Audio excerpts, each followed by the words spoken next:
Hola, soc Estrella Ramon de l'equip Estrella Radon Pérez, molt contenta d'estar aquí ara mateix per ensenyar-vos a fer una clau de sol.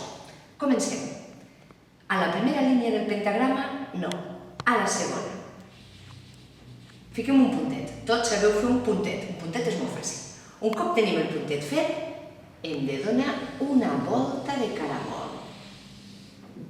Pugem al terrat, baixem al carrer i donem una volteta. Tornem-hi. Primer, un puntet, que és molt facilet, que ningú digui que això no ho sap fer.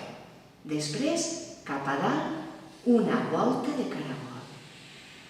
Fixeu-vos que no me'n surto ni d'aquí ni d'aquí, però si algú se'n surt una miqueta no passa res. Pujo al terrat, baixo al carrer i faig una volteta. I ara ve la que us quedarà millor, la tercera. Un puntet a la segona línia. Una volta de caragol. Pujo al terrat, baixo al carrer i faig una volteta. I esta última, que m'ha quedat molt bé, la decorarem. Aquí li faré uns ulls, una boca, un nas, dues orelles per a que escolte bé la música. Li ficaré uns quants rínxols, una flor, farem una clau de sol primaveral i aquí li ficaré una sabata, mira, una bota. I ja la tenim. Adeu, senyora clau de sol. Adeu a tots, fins al proper vídeo.